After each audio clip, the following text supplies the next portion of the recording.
This program is powered by thevirtual.show, making your offline events virtual. Ladies and gentlemen, the host of WEBIT Virtual, Dr. Plamen Rusev. Hello and welcome, wonderful WEBIT community from all around the world. Thank you so much for joining us again in another episode of WEBIT Virtual. The big news today is that we've already announced a bunch of WEBIT hybrid events coming up next. And it's so exciting that we are going to finally meet, at least with some of you, out of the 1 million people community who receive our newsletters and are part of this dialogue that we were having, regardless of COVID, regardless of all the challenges we had to meet since 2020. The 19 is in my head because it was the last year we've met together, 15,000 of us from over 120 countries in the beautiful city of Sofia. Well, guess what? There will be a number of cities hosting WEBIT hybrid edition. It's going to be WEBIT Impact Week at the end of December, but more you will hear and you will learn on the WEBIT website and of course from our newsletters. In the meantime, we will keep on meeting virtually because that's the way we continue building bridges and making sure that we are connected. The way we were started, and I believe it was 4th of April, 2020, our first virtual event. Since then, I believe over 60 or 70, over 1.5 million viewers. Well, that's a journey, and definitely it shall continue. And today's meeting is going to give us a wonderful point of view provided by our guest. Without further ado, I would like to introduce him to you. Cody Sims resides in Los Angeles and is Senior Vice President of Climate and Sustainability at Techstars, the worldwide network that helps entrepreneurs succeed. Earlier in his career, Cody held roles including Chief Product Officer at StumbleUpon, Vice President of Product Management at Yahoo, and Product Manager at the New York Times, Sprint, and NBC Internet. Cody recently co-founded Climate Changemakers, a nonpartisan community action network. Cody holds an MA in Transnational Communication and Global Media from Goldsmiths College, University of London, and a BA in History and East Asian Languages and Cultures from the University of Kansas.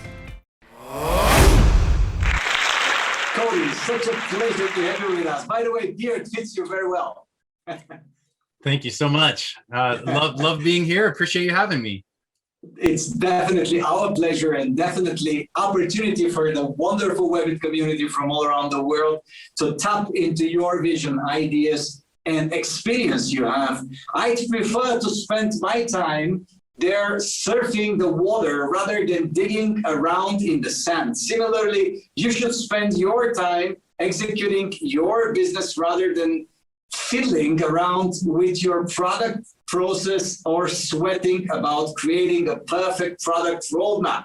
And you are saying even more, and then great companies often have great processes, but great processes do not make great companies. Great product prioritization does.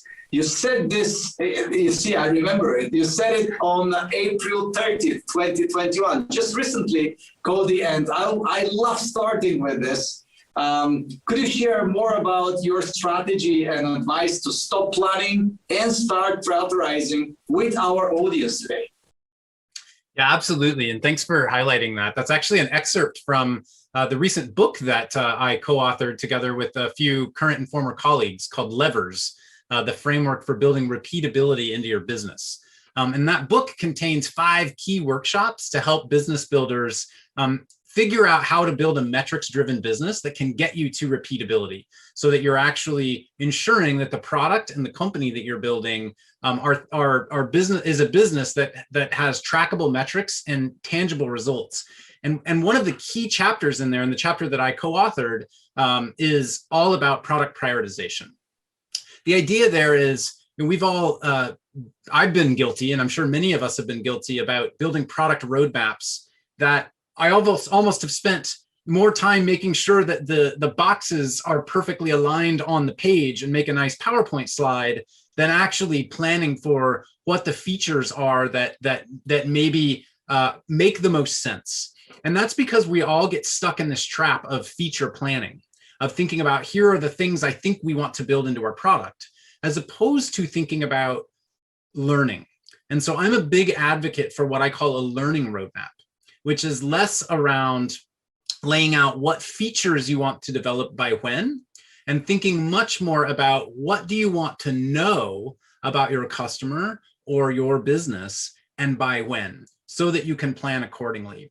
And really, that's the difference between saying, you know, this thing is super important, it's all hands on deck, we're going to ship this feature by this date, versus saying we need to understand if our key assumption that a certain consumer behavior is true, and we need to validate that by a certain date. And then based on that validation, we can then design the features that would solve the problem that the customer has. And so I really think for a lot of business builders, it's a matter of not thinking about the sort of the planning that you're doing, not thinking about the process that you're doing as being about actually planning sort of this sort of feature-driven mentality, but much more about understanding your customers and spending your time laying out the tests and hypotheses that you need to validate. A big belief I have is knowing what is most critical to test in your business right now and devising a plan for understanding what those things are and how you're going to learn those things. Well, you already mentioned your book. It hit #1 bestseller on Amazon across multiple categories. And obviously, the way we started the discussion, it's clear why, but could you please share more about what do you think made it so successful? Because becoming #1 bestseller is not an easy thing on Amazon store.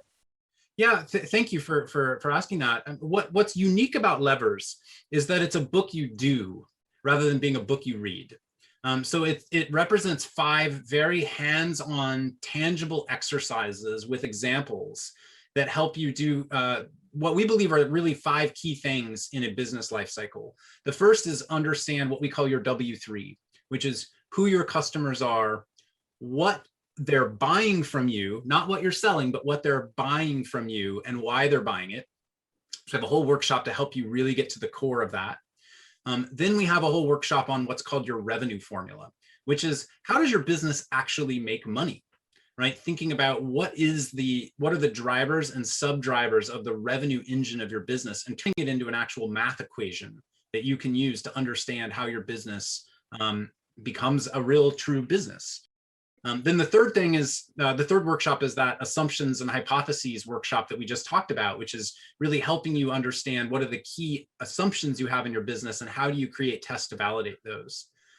The fourth workshop is all about KPIs or key performance indicators. It's asking you what is the most important metric for you to track in your business right now, and how will you know if you're making progress against it?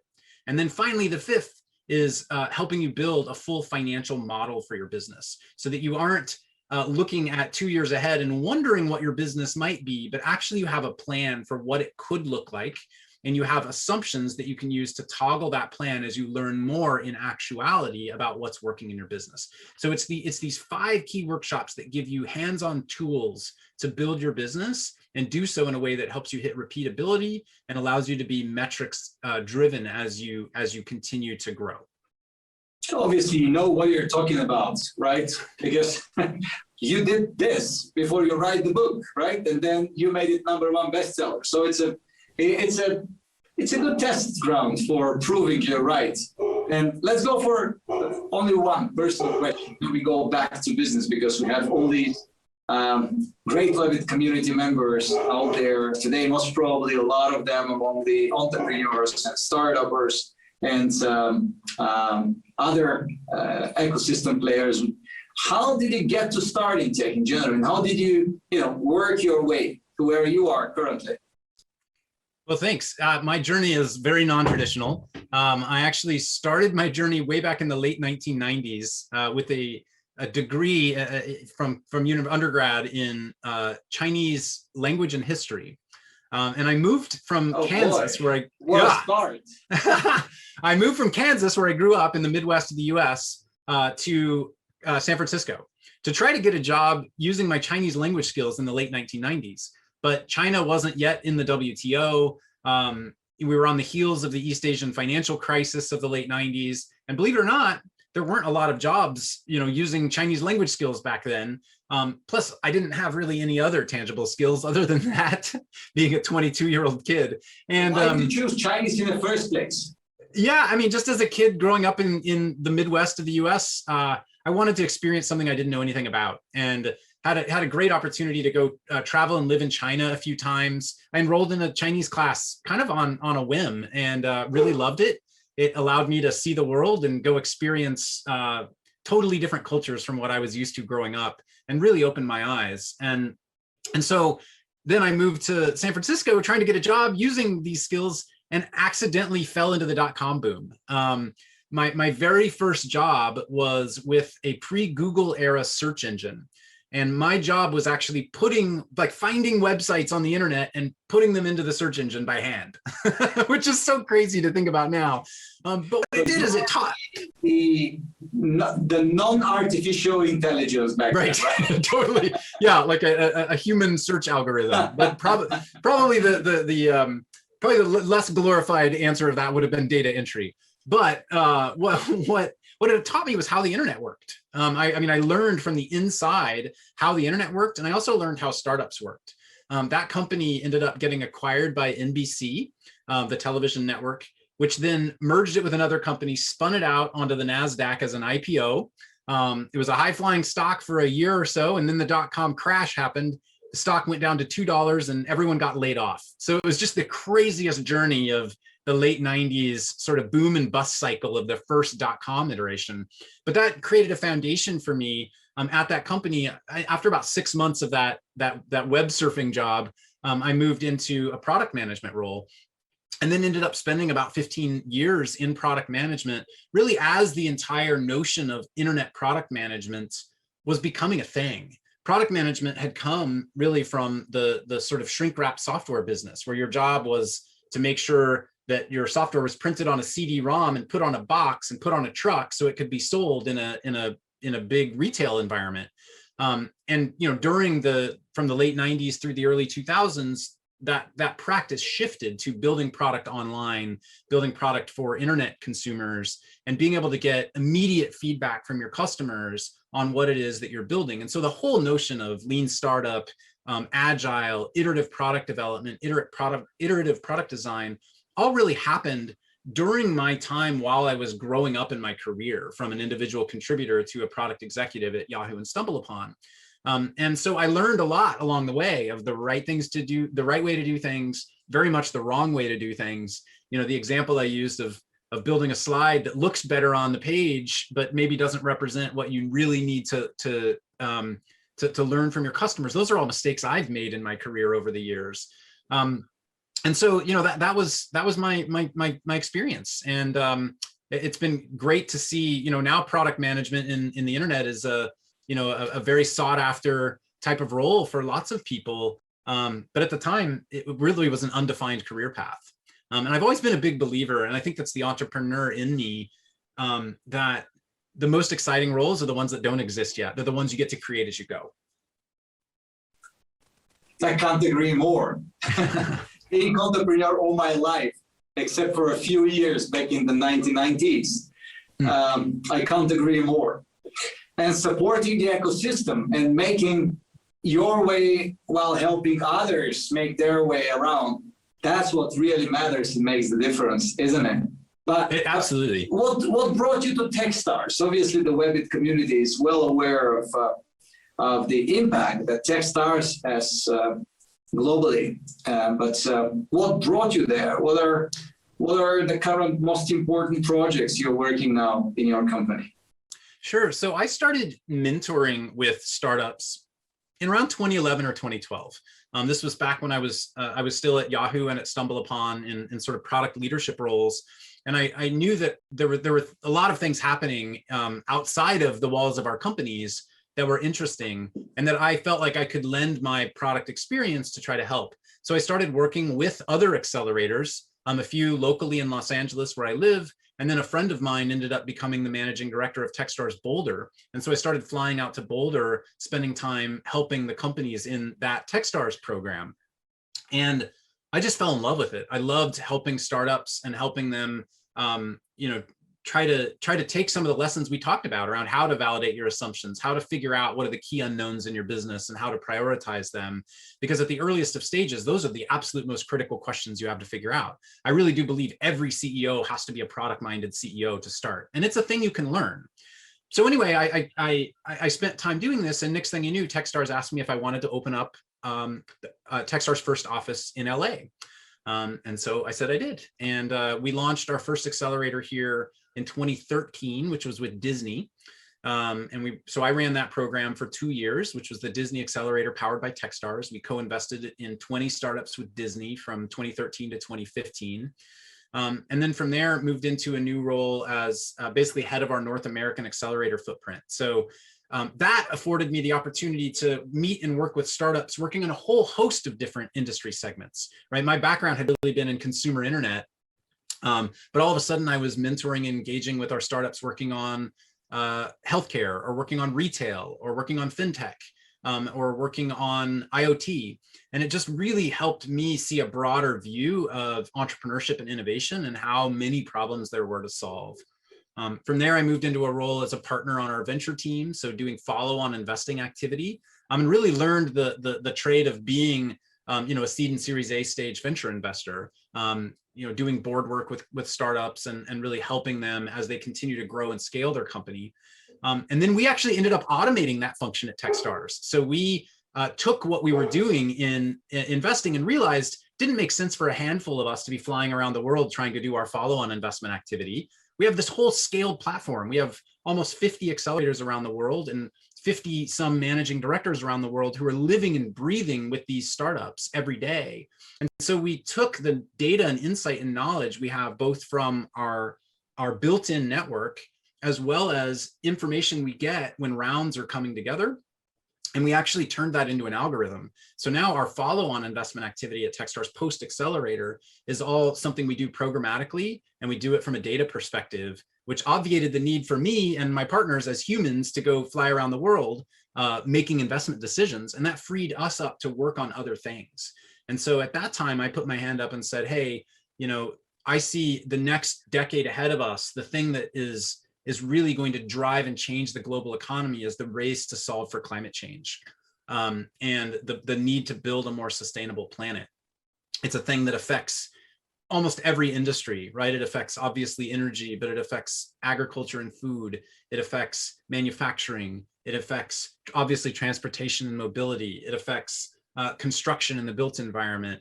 And beyond that, every entrepreneur, regardless of whether you're working on one of those problems, also needs to realize that they need to build their companies to be sustainable from within, regardless of what problem you're solving, because that's going to be an important consideration for every founder building a business in the 2020s. And so I put my hand up and said, I want to help us really blow out our efforts here. And for the last year and a half or so, that's what I've been spending my time on at Techstars, is helping us be the best place in the world for entrepreneurs who are building businesses around climate and sustainability, or who are preparing to be relevant for a sustainable future to come build it at Techstars.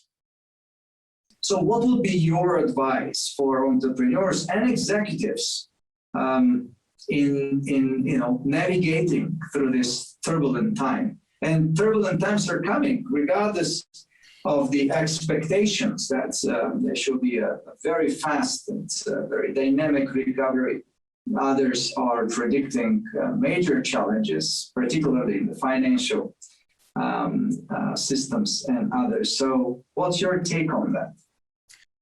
I mean, I think that the coronavirus and the pandemic that we've been dealing with globally and are still very much dealing with globally is is a microcosm of the same type of challenges and opportunities we'll see with climate change over the course of the next decade.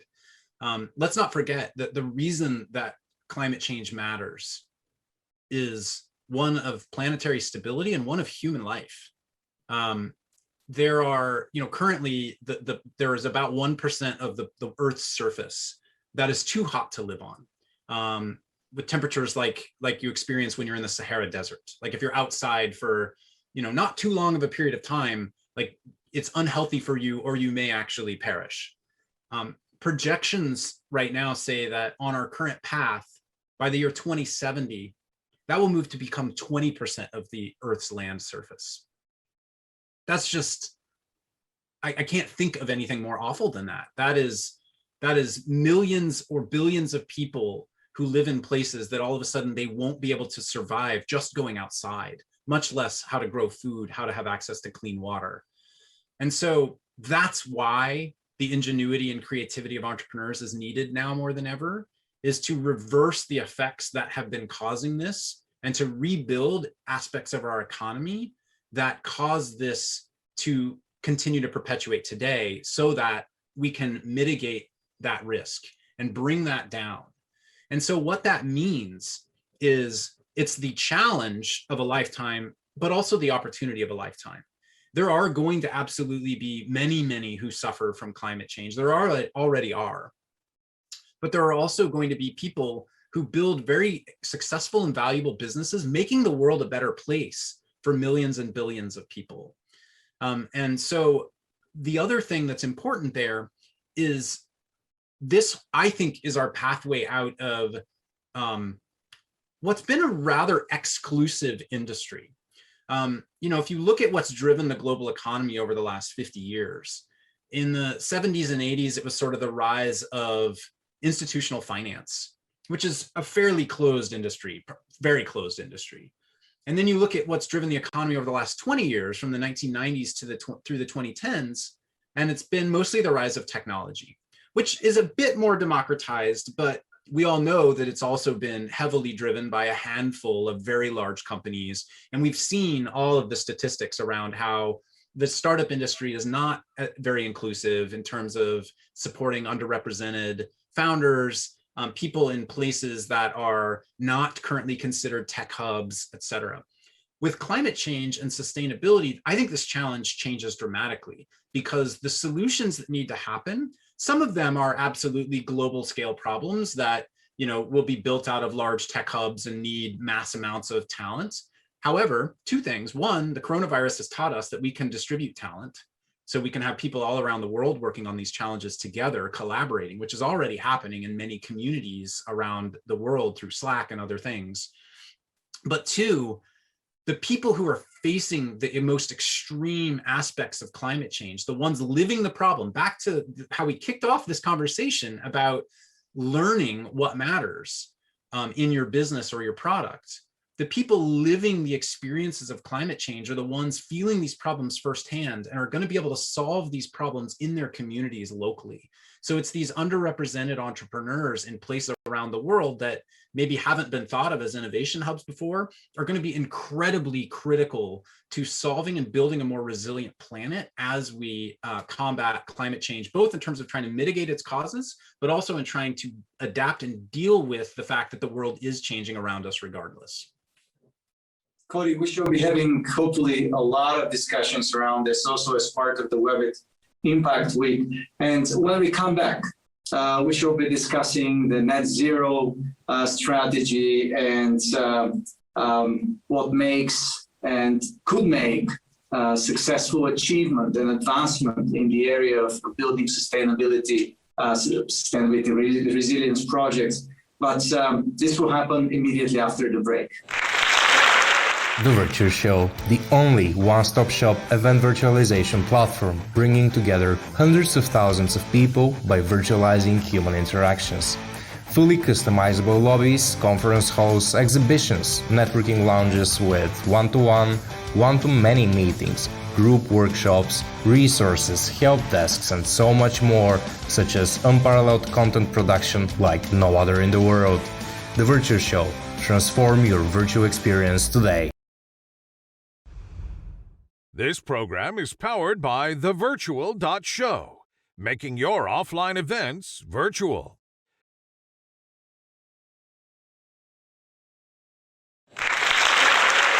We're back in the studio in our discussion with Cody about sustainability, resilience building, and advancing entrepreneurs and companies, supporting the SDGs, and hopefully making sure that we as humankind continue to be as we are beyond 2030.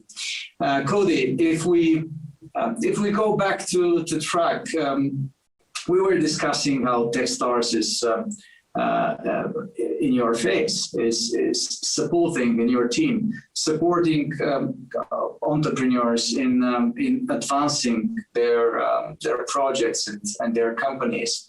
How obviously it's an acceleration program, meaning that the founders are at their very, very first days of experience. So how do you and your team at Techstars support entrepreneurs to make positive change in the world when it comes to climate change and sustainability? Awesome. Well, thank you. And today at Techstars, we have roughly 180 startups that are working on climate and sustainability related solutions. That's out of a portfolio of about 2,000 total companies. So it's just under 10% of our total portfolio.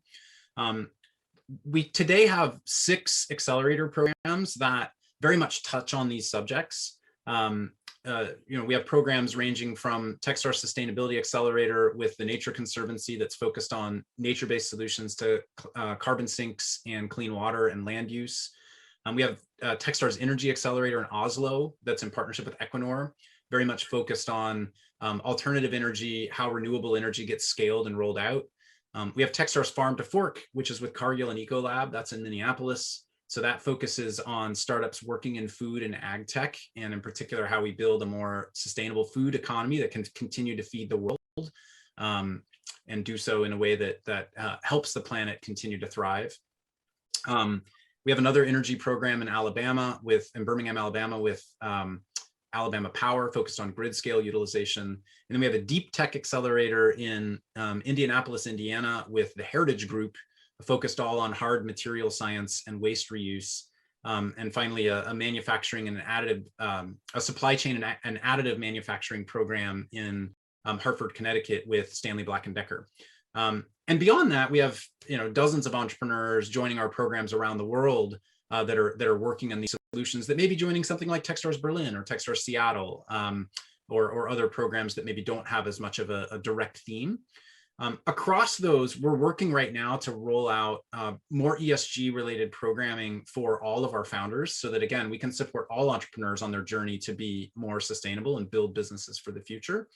And then beyond our accelerator programs, we have something called the Techstars Sustainability Challenge, which you can learn about at challenge.techstars.com/net0. Right now, we're focused on pilot-ready startups. So these are companies that are later than our typical accelerator graduates that are focused on actually landing pilots with some of the partners we have in the challenge around solving for net zero technologies, around high quality carbon offsets and carbon reduction, industrial decarbonization, and carbon accounting. So in that challenge, it's an equity-free program, unlike our accelerators, that's all about helping you as a startup try to land a pilot with a key business development customer in this area. Fantastic, Cody. So what are the most impressive real solutions that you've seen from the companies that you're working with that address supply chain and sustainability, and especially data and automation, materials? Yeah, it's across the board. So, you talk about data and automation. We have a few companies that are using different kinds of satellite imagery to understand how the world is changing in real time and how natural resources are dealing with a changing planet. So companies like Pixel, Pixxel, that's using hyperspectral satellite imagery to understand. They've actually are creating their own fleet of hyperspectral satellites so that they can monitor the Earth and see in real time changes to Earth behavior. We have a company called Overstory that similarly is using satellite imagery to understand changing vegetation patterns around deforestation and afforestation. So a couple examples on that front. Then on a totally different side of things, we have a company like Nori that is building a carbon offset marketplace that's focused on carbon reduction through sustainable agricultural practices, and they've built an entire blockchain network underlying it where you can retire tokens once you've verified that you've actually sequestered carbon in the soil in the right way as an agricultural producer. And then we have a marketplace like Queen of Raw that is building a full marketplace for sustainable, a full marketplace for fashion and textiles to be reused, because we all know that the textile and fashion industry is actually one of the fastest growing industries when it comes to potential climate change, just due to the typical fast fashion trends that have been happening over the last decade. So all sorts of different kinds of solutions across the spectrum, whether it's leveraging blockchain data, whether it's leveraging satellite imagery. And then we have a number of companies in the material sciences world as well that are innovating. We have a company that's innovating in creating microfibers to create scaffolding for lab-grown meat called Gelitex. So it's really very broadly distributed in terms of the kinds of companies that are coming through Techstars and their impacts on the planet. You're doing a fantastic job, and it's such a great pleasure to have a chat with you. We can go on and on, but I'm very conscious of your time and, of course, the limitations of this live event. As an investor, and I'm always kidding that I'm only investing my own money, which makes me the most important LP for myself. I definitely appreciate programs like yours, what you're doing, the way you're scaling up global champions, and I believe all our viewers are aware of your role as a Techstars and you now as a leader in the sustainability area. Because of time restrictions, we only have quite time for one last question. And it always goes like this for all our guests, regardless who they are. What is your vision on the coming few decades? And how would you articulate it? Are you more positive? Are you optimistic? Are you concerned? So I'm not going to give you the answers. I look forward to hear yours. Well, I'm definitely a techno optimist, because otherwise, if I weren't, why would we be doing this? Like, as a friend and colleague of mine, Dr. Kamal Kapadia, the CEO of Terra.do, the online learning platform, she said recently on our initial episode of the Techstars Climate Tech podcast, I asked her a similar question. And she said, if I weren't an optimist, knowing what I know about climate change right now, I should just move to Canada and build a bunker and go live somewhere where I'll be safe and have access to water and not deal with too much heat. But I am an optimist. I believe in the power of entrepreneurship to generate change. I believe that the world is waking up to the challenges that face us. I believe it's going to be hard, and it's not going to be an easy path, and there will be ups and downs. That's what entrepreneurship is in general. And I think that as we fight the fight against climate change, there are a lot of entrenched incumbents who have a lot to lose to give up what they have in their own little worlds, who maybe aren't seeing the big picture of how we can all benefit together. So there's going to be opposition. There's going to be those forces pushing against what entrepreneurs are trying to do.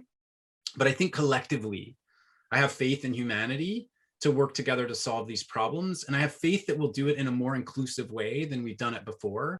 The internet does democratize access to information, and it does democratize the creation of platforms, and it does empower anyone who has an idea to figure out how to get it distributed.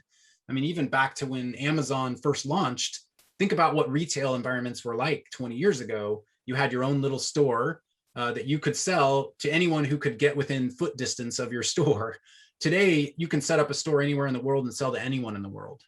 And so while Amazon has built a giant, behemoth of a company doing that, it still has empowered, hundreds of thousands, if not millions of people around the world to create a better living for themselves in ways too. And I think the nature of this connected economy that we've created means that we will be able to collaborate together faster, more efficiently, and solve these problems because we can share learnings and information, and we can empower people who maybe didn't have the power before to solve these problems as well. So I am optimistic. It's going to be hard, but I'm optimistic.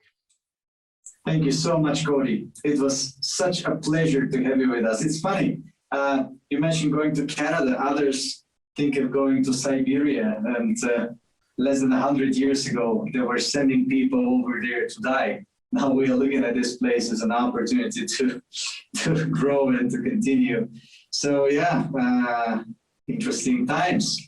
Thank you so much again for joining. It was a true pleasure. I'm sure that the WEBIT community has enjoyed this, and it will be there, obviously, always available for on-demand.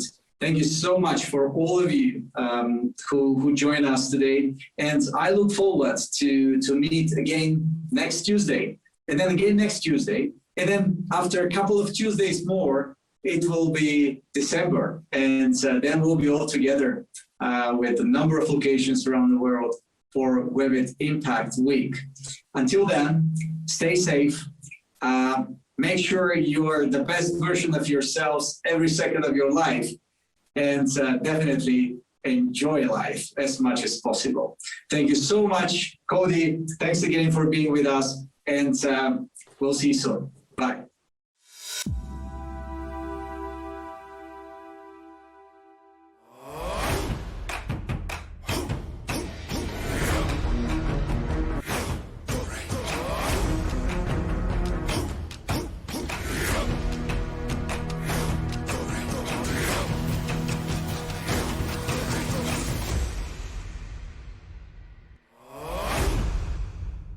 This program is powered by the Virtual.show, making your offline events virtual.